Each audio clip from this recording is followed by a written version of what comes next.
পাবে এই যারা যে ভিকটিম পরিবার। আমাদের দাবি হচ্ছে নিরপেক্ষ তদন্ত করতে হবে, আমাদের দাবি হচ্ছে যে এই পোস্টমর্টম রিপোর্ট প্রকাশ্যে নিয়ে আসতে হবে, আর যারা অপরাধী তাদের সকলকে এই আইনি কাঠগড়ায় নিয়ে আসতে হবে। আমরা বলছি যে শুধুমাত্র একজনকে ধরলে হবে না, আমরা বলছি যিনি প্রিন্সিপাল এই কলেজের তাকে এই তদন্তের আওতায় আনতে হবে। এবং এই কর্মসূচি আমরা এখন শুরু করছি। আমরা মিছিল করব, মিছিল শেষে আমরা একটা মিটিং করবো সিটি সিভিল কোর্টের কাছে।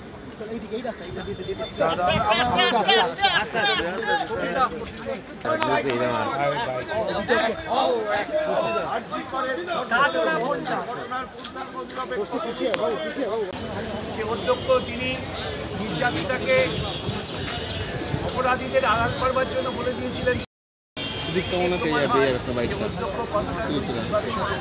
যাই হোক আমাদের সজাগ সচেতন থাকতে হবে।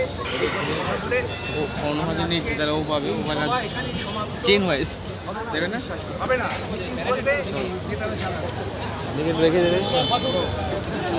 তাদের দাবি দেওয়া আদায় করার চেষ্টা করেছে, কিন্তু আমার একটাই বক্তব্য, এই যে একটা হসপিটাল, এখানে নানান ডাক্তাররা নানান আমাদের যারা আমাদের পরিষেবা দেওয়ার প্রয়োজন হয়, ডাক্তারি পরিষেবা দেওয়ার প্রয়োজন হয়, তারা আমাদের পরিষেবা দেয়। তো একটা মহিলাকে আজকে এরকমভাবে হতে হলো কেন? এবং শুধু এটা একটা আরজি করের ঘটনা নয়, আমরা দেখেছি বিগত কয়েক বছরে নানান সময় নানান ঘটনা দেখেছি, শুধু হাসপাতালে নয়, রাস্তায়, বাড়িতে। এবং আমি আগের দিনে একটা ইয়েতে পড়ছিলাম যে হেফাজতের মধ্যেও, পুলিশ কাস্টাডিতেও মহিলাদেরকে আজকে মহিলা শিকার হচ্ছে।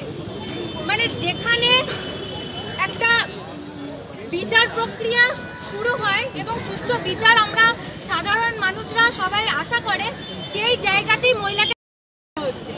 এবং শুধু একটা নয়, একটার পর একটা হচ্ছে, হাতরাসের মতো ঘটনাও ঘটছে। কিন্তু কি হচ্ছে, যারা তার জন্য আমাদের সবার একটাই পথ, বিচার ব্যবস্থা থাকবে, সব কিছু থাকবে, তার সাথে সাথে আমাদেরকে রাস্তাতেও লড়তে হবে। সবাই একে হাতে হাত মিলিয়ে এই অন্যায়ের প্রতি, এই অবিচারের প্রতি এবং এই নানান ধরনের বৈষম্যের প্রতি আমাদেরকে লড়তে হবে। এই বলে আমি আমার বক্তব্য শেষ করছি। ইনকলাব জিন্দাবাদ। এবং দোষীদের বলেছেন, তার মানে উনি বিশ্বাস করেন একাধিক দোষী রয়েছেন। রবিবার অবধি ডেডলাইন বলা হয়েছে, না হলে সিবিআই কে দেব, আর কেউ থাকতে পারে। সিবিআই কে দিলে তো এখনই দেওয়া উচিত। 7 দিন পরে সমস্ত তথ্য লোপাট করে উনি সিবিআই কে দেবেন? নির্লজ্জ একজন মুখ্যমন্ত্রী। তার ভাইপোকে যদি তিনি বলাচ্ছেন যে এদের এনকাউন্টার করে উড়িয়ে দেওয়া উচিত, আগে ভাইপোকে ওরা এনকাউন্টার করে। কেন আমি তো বলেছি কোন একটি চ্যানেলে, তিনিও তো বিভিন্ন দুর্নীতির দায়ে অভিযুক্ত, তা বিচারের দরকার নেই, এনকাউন্টার করে দিক। আসলে ওরা আসল সত্যকে আড়াল করতে চাইছেন। মুখ্যমন্ত্রী যদি ওদের টাকার প্রলোভন না দেখিয়ে থাকেন আমি বিস্মিত হব, যদি চাকরির প্রলোভন না দেখিয়ে থাকেন আমি বিস্মিত হব। তিনি প্রলোভন দেখিয়ে সাক্ষ্য লোপাট করার চেষ্টা করছেন। আইনত মুখ্যমন্ত্রীর বিরুদ্ধে ব্যবস্থা নেওয়া উচিত। ডক্টর সুবর্ণ ভৌমিক অভিযোগ করছেন যে একজন পুলিশ আধিকারিক গিয়ে পরিবারকে টাকা প্রলোভন দেখিয়েছে। আমি যা বলছি হতে বাধ্য। এরা চাইছে গোটা পরিবারকে দুর্বল করে দিয়ে তাদের সাক্ষ্য প্রমাণ যেন না আসে সেই চেষ্টা করতে। এটা একটা অপরাধ। যে পুলিশ অফিসার গিয়েছেন, যে মুখ্যমন্ত্রী পুলিশের দায়িত্বে আছেন, পুলিশ মন্ত্রী, তাদের বিরুদ্ধে মামলা হওয়া উচিত। সময় মতো, প্রয়োজন মতো আমরা সেই মামলা করব। দোষী তো আছেই, কেন? চিকিৎসা বিজ্ঞান। আমাকে সকালে একজন নামকরা চিকিৎসক তিনি বললেন, ফোন করে শিগগিরই ব্যবস্থা নাও। এটা একজনের কাজ নয়। যেভাবে মেয়েটার পেলভিক বোন ভাঙা হয়েছে, গলার বোন ভাঙা হয়েছে, তারপর খুন করা হয়েছে, এক সাংঘাতিক অপরাধ। এই অপরাধের জন্য মুখ্যমন্ত্রীর নৈতিক দায় নিয়ে পদত্যাগ করা উচিত। আমাদের সিনিয়র যারা এখানে উপস্থিত রয়েছেন এবং যারা এই মোবাইল বা ফেসবুকের মাধ্যমে লক্ষ লক্ষ দর্শক দেখছেন, আপনারা আজকে অবাক হবেন, কারণ সাধারণত আমি খুব একটা এই ধরনের মিটিংয়ে আসি না, কিন্তু আজকে এলাম কারণ আমার অন্তর আমাকে বাধ্য করলো এখানে আসতে। যে নৃশংসতা, যে নৃশংসভাবে মেয়েটিকে মারা হয়েছে এবং তারপর তদন্তের নামে যে প্রহসন আমরা দেখছি, তারপরে মনে হয়েছে আইনের ছাত্র হিসেবে আমার এখানে আসা উচিত এবং কিছু বলা উচিত। যদি আমি না আসতাম তাহলে আমি নিজের কাছে ছোট হয়ে যেতাম। আমার মনে হয় যে পদ্ধতিতে বা যে ভয়ঙ্কর ভঙ্গিতে আক্রমণের পরে সিভিক ভলান্টিয়ারের নামে একজনকে ধরা হয়েছে, সেই বোধহয় একমাত্র আসামি নয়। পেছনে হয়তো আরও কারো কেউ রয়েছে যাদের আড়াল করার চেষ্টা হচ্ছে। আমরা এখানে বেশিরভাগই আইনের ছাত্রছাত্রী, আপনারা যারা দেখছেন তারা সচেতন মানুষ, সবই বোঝেন। আমাদের কিন্তু একটা গণ আন্দোলনের সময় হয়েছে। আমি শুধু ডাক্তারদের নিরাপত্তা চাইতে আসিনি, আমি বলছি সারা পশ্চিমবঙ্গ জুড়ে মেয়েরা এবং ছেলেরাও কিন্তু নিরাপদ নয়। একেবারে কামদুনি থেকে সুজেট জর্ডন, মুক্তমগ্রাম, বারাসাত, মালদা, কত বলবো, একের পর এক ঘটনা, তারপর ঘটনাগুলিকে ধামাচাপা দেবার প্রয়াস, তারপর অন্য আরেকটা ঘটনা এসে সেই ঘটনাটাকে চেপে দেওয়া, এই কিন্তু হয়ে চলেছে। আমরা এই ঘটনাটায় দেখতে চাই সত্যিকারের অপরাধীরা যারা হতে পারে অত্যন্ত প্রভাবশালী, তারা এর মধ্যে জড়িয়ে রয়েছে। এবং আমরা দেখতে চাই পুলিশের মেরুদণ্ডের জোর আছে, পুলিশ সৎ, সুষ্ঠু, নিরপেক্ষ তদন্ত করে সমস্ত যদি প্রভাবশালীরা পেছনে থাকে তা সত্ত্বেও এই অপরাধীদের ধরবে।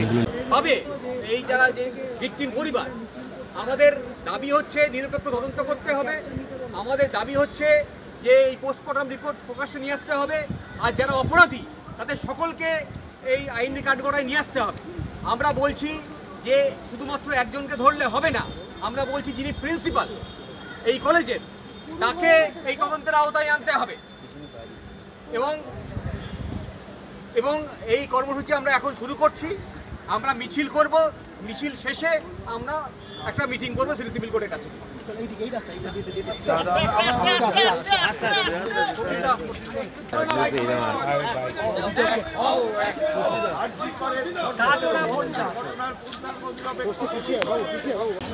যে অধ্যক্ষ তিনি নির্যাতিতাকে অপরাধীদের আড়াল করবার জন্য বলে দিয়েছিলেন,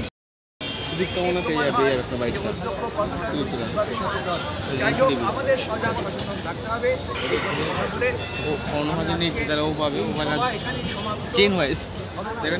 হবে না, মিছিল করবে, তাদের দাবি দেওয়া আদায় করার চেষ্টা করেছে।